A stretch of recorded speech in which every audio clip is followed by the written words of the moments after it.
Queridos amigos, queridas amigas, que nos veem, que nos ouvem, cumprimenta-os Carlos Brasílio Conte. Está no ar mais um programa Caminhos do Universo, sempre com apoio e patrocínio da Madras Editora, a maior editora holística, a maior editora maçônica desse país.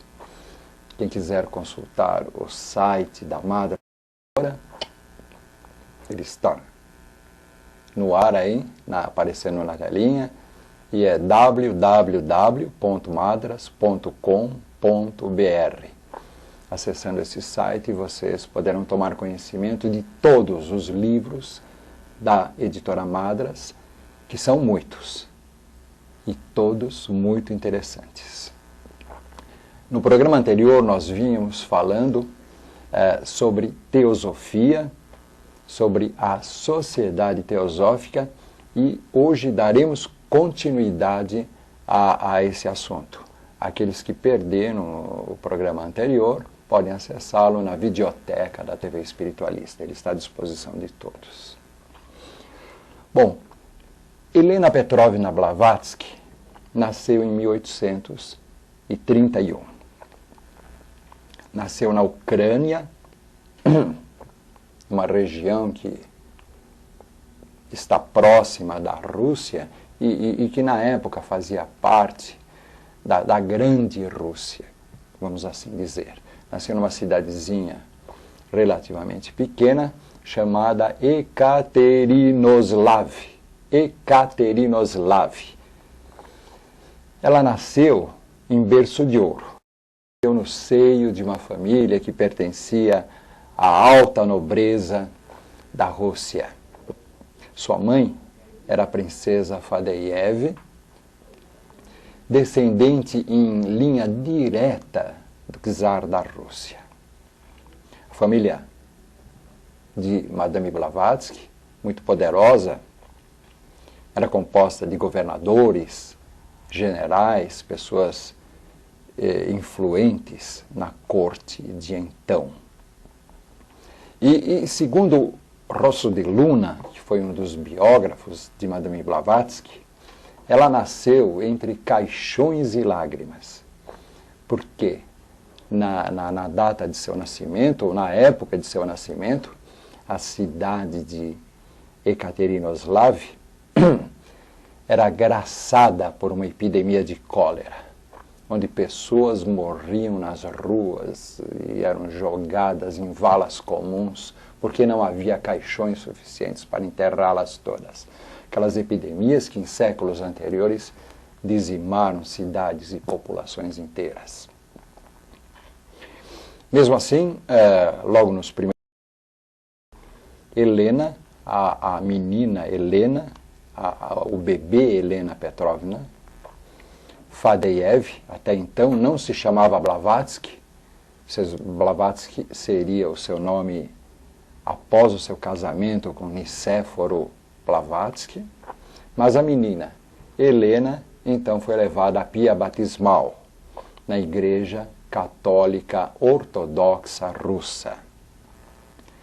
E nesse batismo já aconteceu uma coisa muito estranha. Enquanto se processava o cerimonial, Helena Blavatsky, no chão, brincando com algumas velas, acabou por derrubar algumas velas, incendiou as vestes do padre que realizava a cerimônia do batismo, e foi um quiprocó danado, gente correndo, tentando apagar fogo, queimaduras graves em algumas pessoas e no padre que a batizava, né? Então, essa menina já demonstrava, assim, a que ela veio. A revolucionar conceitos, e toda a sua vida consistiu em polemizar, em enfrentar, em combater preconceitos, dogmas, conceitos, trazendo uma nova verdade. Ainda muito jovem, ela teve a morte de sua mãe e foi morar com o avô. O avô na época tinha um castelo, né? E a menina teve uma vida muito solitária, tendo tempo bastante para frequentar a biblioteca de seu avô, que era maçom. Aliás, a família toda, quase, de Helena Blavatsky, era composta de maçons. E então teve tempo de se instruir bastante, ficar percorrendo aqueles corredores. Imagine um castelo medieval na época, né? E ela no meio de todo aquelas catacumbas, aqueles corredores escuros, né? Onde provavelmente habitavam coisas de um antigo passado pertinente ao próprio castelo. Ainda muito jovem, Helena Blavatsky se casa com Nicéforo Blavatsky, que era governador da província russa de Eridan. E ela se casa por um capricho, não por amor. Sempre muito impulsiva e aguerrida, quando uma sua amiga lhe diz que ela jamais casaria, ela diz, eu me caso nem que for a semana que vem. Ela aceitou aquela questão como um desafio e procurou ou propôs ao Nicéforo Blavatsky, governador de Eridan, muito mais velho que ela, um casamento que jamais se consumou. Porque no próprio dia do casamento, quando o padre, seguindo o ritual da igreja, né, perguntou a ela se ela jurava obedecer ao seu marido, ela disse, jamais. E assim foi. Então, logo após o casamento, ela fugiu de casa sem consumar o casamento. O coronel Nicéforo Blavatsky era uma pessoa intelectualmente menor do que ela, e com ele ela não teria a mínima possibilidade de conviver, pelo menos intelectualmente, né? E ela abandona então a cidade, abandona o país, e sustentada pelo pai e pelo avô, ela foge para o Cairo. Ela foge em busca do seu destino, em busca da espiritualidade. Tanto é que no Cairo ela se instrui com o mago Metamon, um dos maiores magos da época. Ela funda uma revista espiritualista, um jornal espiritualista no Cairo. E a partir daí a sua vida, então, é uma epopeia de viagens, de aventuras, que só termina com sua morte aos 61 anos de idade. Ela viaja muito. E numa época em que as viagens eram muito complicadas e muito difíceis, uma época que os meios de transporte e de comunicação eram quase inexistentes. E ela não viaja para cidades importantes que nem Paris, Nova York, Londres. Ela vai para o Tibete, ela vai procurar umas tribos indígenas no Canadá, onde ela estuda o xamanismo, as ervas medicinais, as curas. Ela vai para o Tibete, onde ela busca orientação espiritual junto aos mestres. Ela vai até o Japão e ingressa na seita dos Yamabushis, a maior e mais poderosa sociedade secreta japonesa de então. Ela vem inclusive na América do Sul. Vemos-la em um período de sua vida no Chile, buscando nas ruínas dos povos pré-colombianos da América do Sul o estudo e as raízes da história e da espiritualidade. Madame Blavatsky conhecia muitos idiomas, falava inúmeros dialetos, pintava, desenhava, teve uma educação como convinha aos padrões da época, toda voltada para a arte, para as línguas. para os salões da nobreza de sua época. E assim ela vai até que um dia, estando na Inglaterra, ainda jovem, ela conhece alguém. Conhece alguém que aparecia em visões e em sonhos para ela desde a mais tenra infância. Conhece M, o mestre M.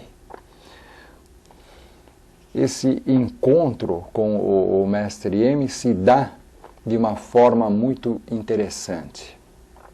Madame Blavatsky, na Inglaterra, assistia a um desfile de um cortejo de emissários do Oriente que vinham visitar ou serem recebidos pelo rei da Inglaterra.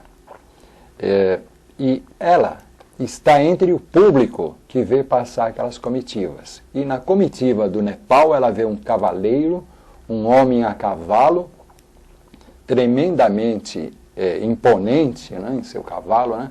E ela, olhando bem, reconhece nele aquele mestre, aquela figura que desde a sua infância ela via com a sua visão interior, não é?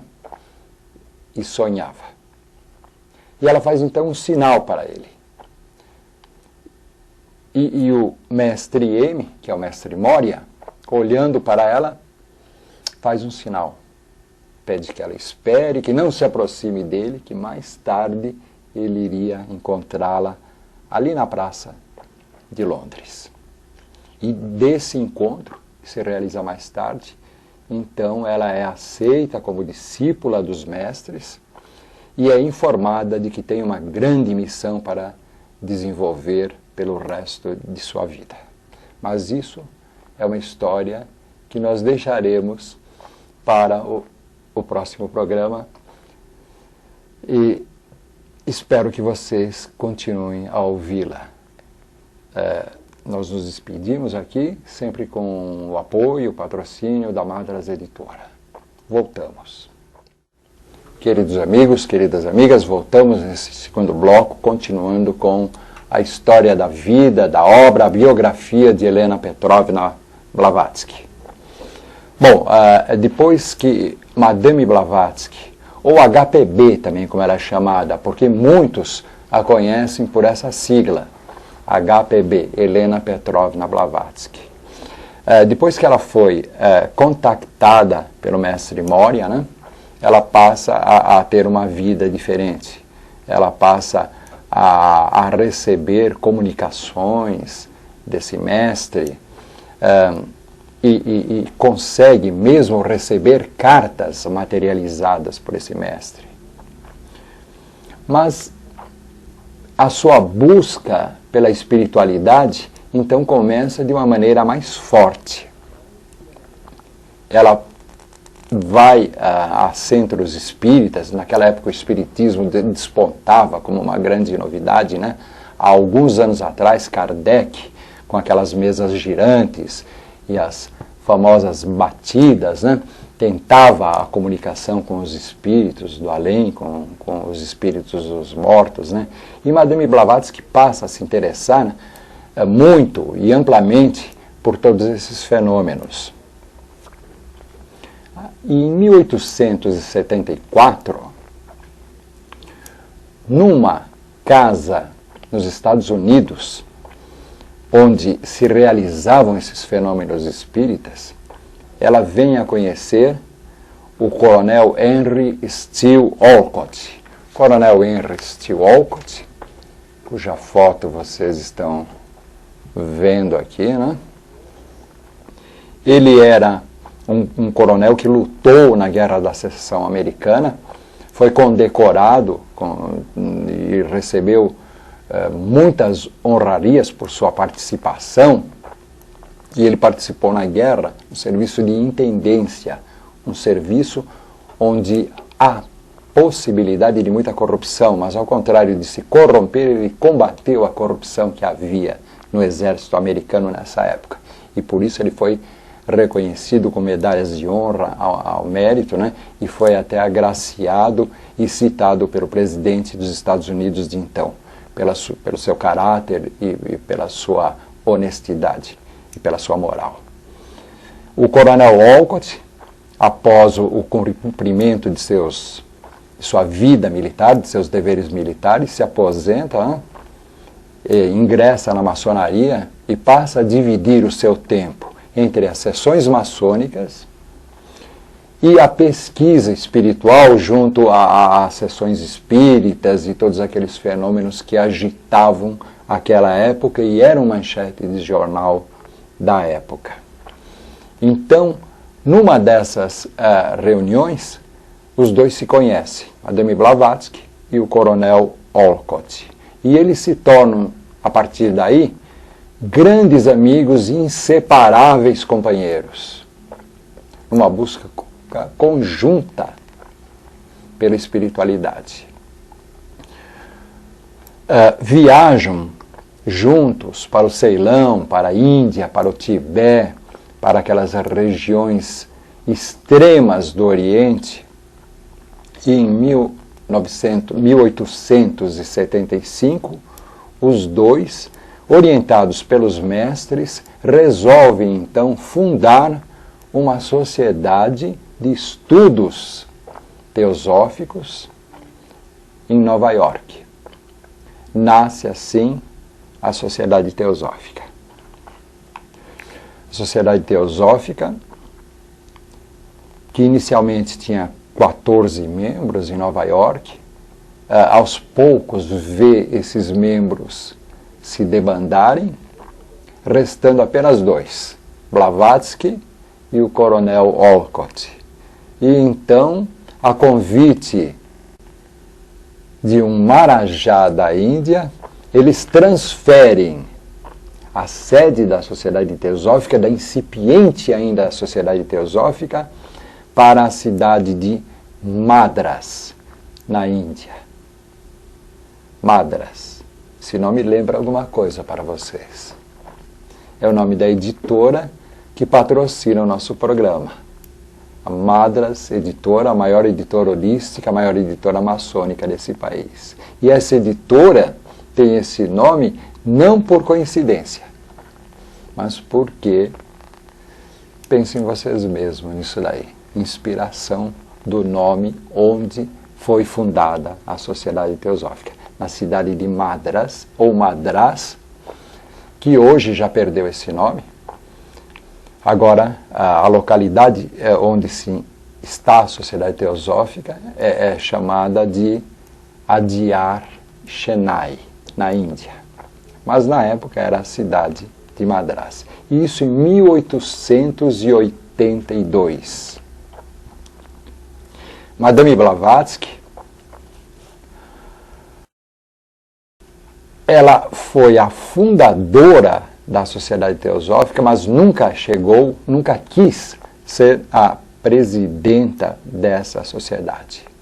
Então, o primeiro presidente é o coronel Olcott. Por quê? Porque o coronel Olcott era mais minucioso, mais dado à parte burocrática e administrativa das coisas, e assim ele passou a dirigir burocraticamente a Sociedade Teosófica, fez muito pela implantação, pelo crescimento da teosofia na Índia, um conhecimento que rapidamente se espalhou por todo o mundo.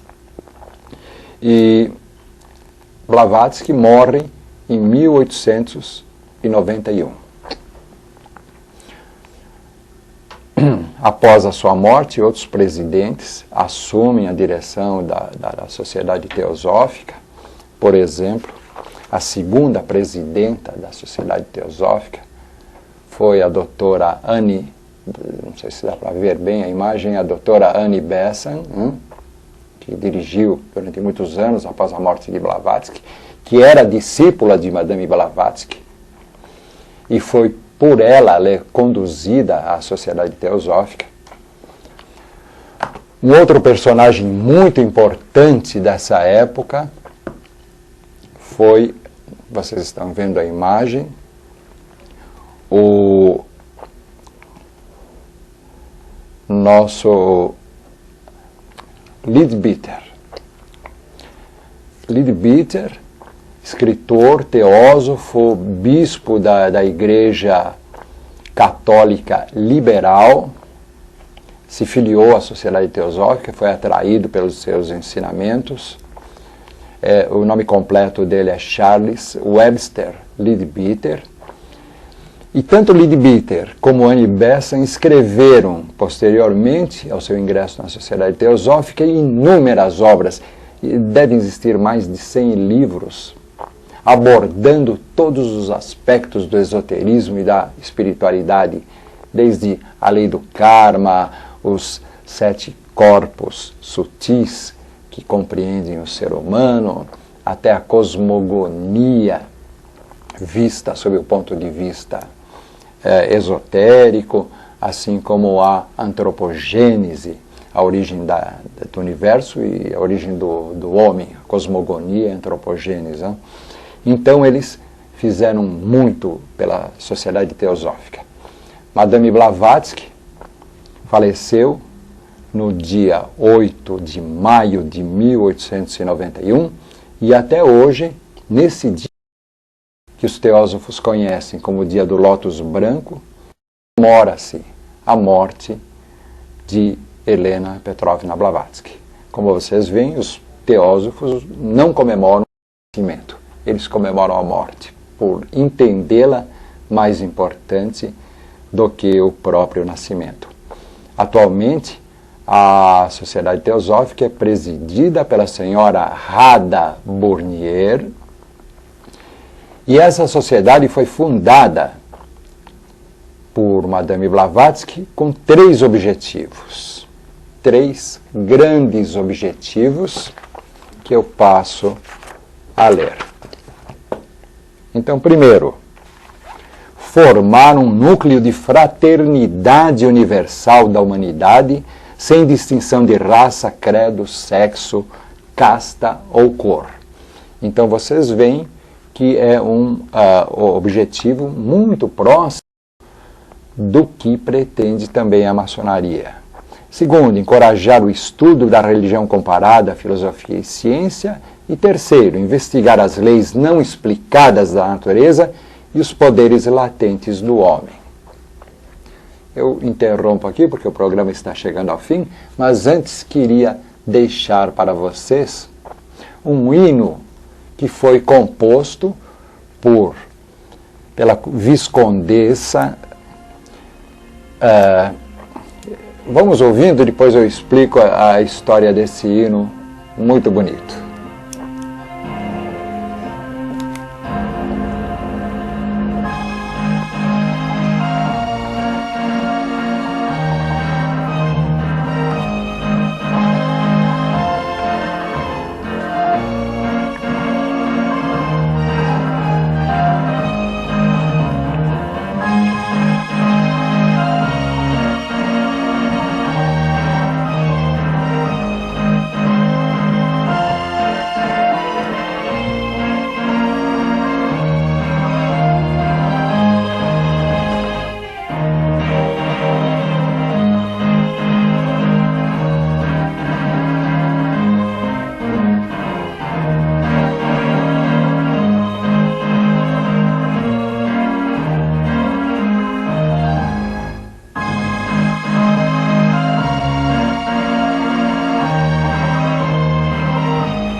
Tocando até o fim.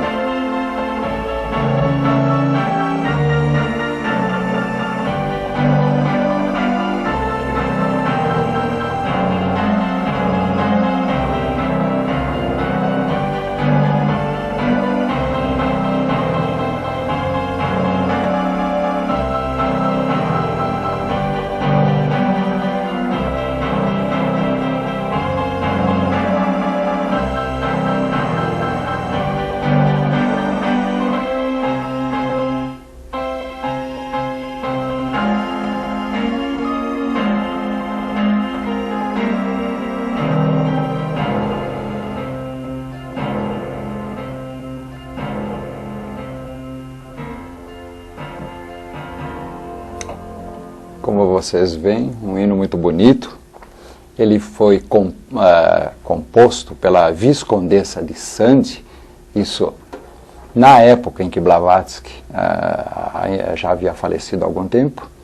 Foi resgatado pelo nosso irmão Osmar de Carvalho, membro da Sociedade Teosófica, e foi instrumentalizado eletronicamente por Gabriel Jeremias de Gasperi, a quem eu envio os meus agradecimentos. Até a próxima.